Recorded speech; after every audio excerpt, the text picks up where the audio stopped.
CNE news में आप सभी का स्वागत है और अब लेते हैं खबर विशेष की ये खबर। आम आदमी पार्टी के बड़े नेता प्रेम गर्ग ने चंडीगढ़ नगर निगम की ओर से प्रॉपर्टी टैक्स की बेतहाशा बढ़ोतरी का कड़ा विरोध किया है। उन्होंने प्रशासन से साफ कर दिया है कि इस बढ़ोतरी को तुरंत वापस ले।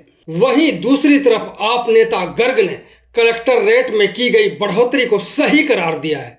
तो सुनते हैं प्रेम गर्ग ने क्या कहा और किस तरह से वो यहाँ की जनता की शैली को लेकर के हैरान हैं। नमस्कार मधुकर जी। मेन जो इशू है वो ये है कि भी चंडीगढ़ को चला कौन रहा है। चंडीगढ़ को चला रहा है पॉलिटिशियन चला रहे हैं, अफसर चला रहे हैं, MP चला रहा है, कौन चला रहा है? सारे का सारा हम पिछले इतने सालों से देख रहे हैं, जो भी प्रशासन फैसला करता है, BJP हो चाहे कांग्रेस हो चाहे आम आदमी पार्टी हो, कुछ दिन शोर करते हैं, प्रोटेस्ट करते हैं, लेकिन उसके बदले में होता कुछ नहीं। जैसे बिजली बोर्ड को प्राइवेटाइज करने का मुद्दा था, उसमें क्या हुआ, बहुत प्रोटेस्ट हुआ, एम्प्लॉइज ने भी प्रोटेस्ट किया, पार्टियों ने भी प्रोटेस्ट किया, लेकिन अल्टीमेटली जो होना था वही हुआ। बिल्कुल सेम अब ये जो प्रॉपर्टी टैक्स का मुद्दा है, प्रॉपर्टी टैक्स का मुद्दा तो बहुत मगर एक तरह से तुगलकशाही जो फरमान होता है, जैसे आपने एकदम से 3 गुना कर दिया। बिल्कुल मैं कोई उसके पीछे कोई लॉजिक कोई वजह कुछ भी नहीं है। अगर आपका MC जो है नगर निगम है वो दिवालिया हो गया, इसका मतलब ये नहीं है कि आप अपनी मिसमैनेजमेंट के कारण आप पब्लिक को हराश करो, क्योंकि जो म्यूनसिपल कॉर्पोरेशन दिवालिया हुई है वो पब्लिक के कारण नहीं हुई, वो आपकी मिसमैनेजमेंट के कारण, ओवर स्पेंडिंग के कारण, वेस्टफुल एक्सपेंडिचर के कारण हुई है। और उस पर नकेल डालने की जगह आपने पब्लिक को हराश करना शुरू कर दिया।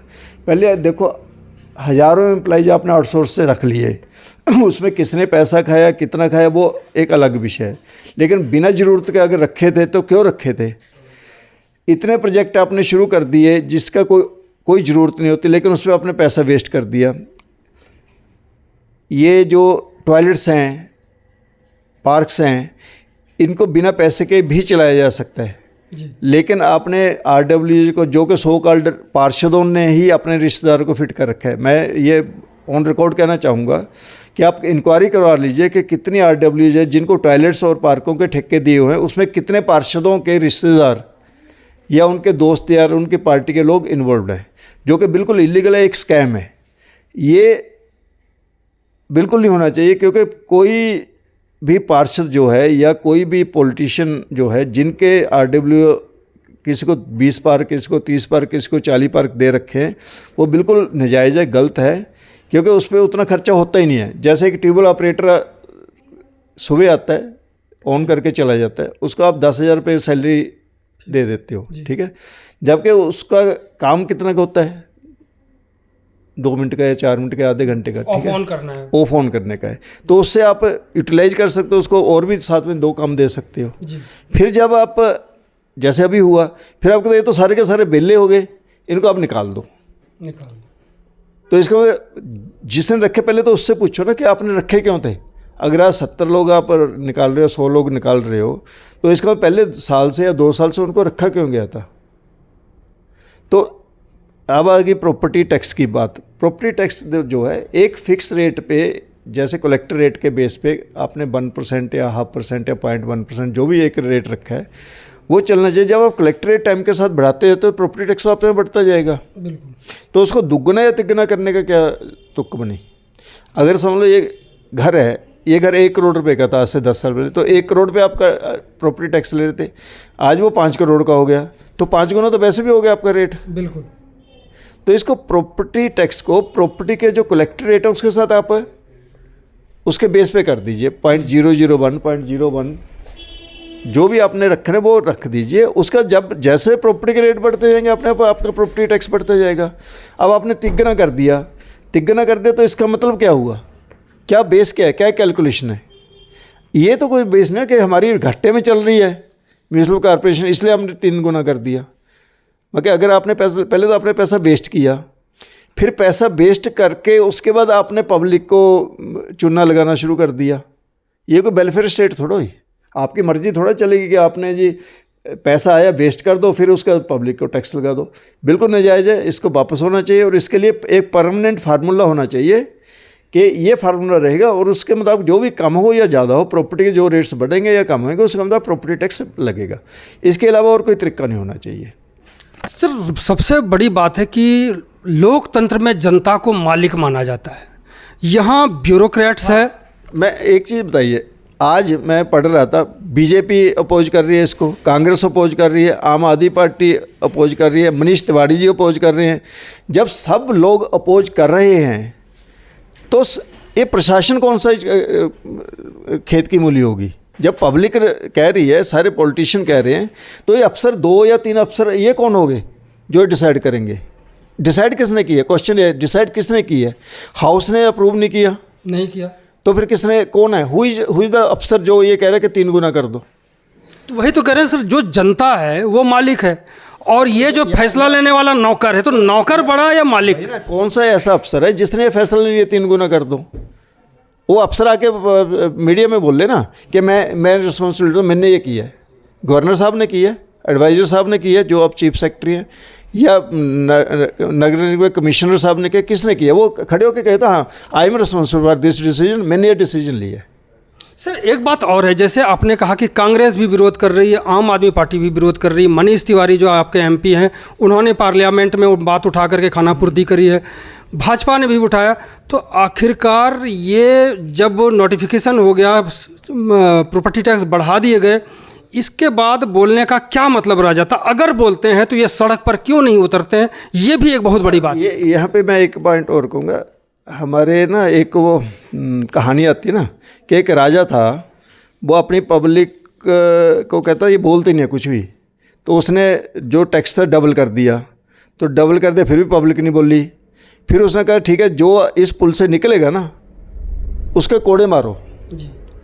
तो पब्लिक ने कोड़े खाने शुरू कर दिए। तो फिर कुछ लोग आके बोले कि जी आप क्या करना है, कोड़े लगाने वालों की गिनती बढ़ा दो क्योंकि हमें बहुत टाइम लगता है जी। उन्होंने ये नहीं कहा कोड़े मत लगाओ, कि कोड़े लगाने वालों की गिनती बढ़ा दो जहाँ पर ना, क्योंकि हमारे को टाइम लगता है।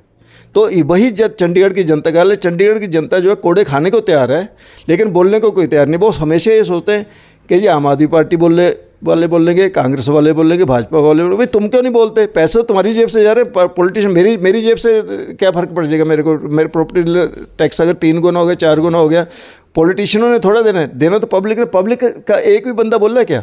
RWG सोई पड़ी है, RWG क्यों नहीं खड़ी होकर 2000 लोग 3000 लोग क्यों नहीं खड़े होकर म्यूनसिपल कॉर्पोरेशन के बाहर जाते? भाई दे आर एक्सपेक्टिंग कि जी कांग्रेस बीजेपी या आम आदमी पार्टी ही बोलेगी।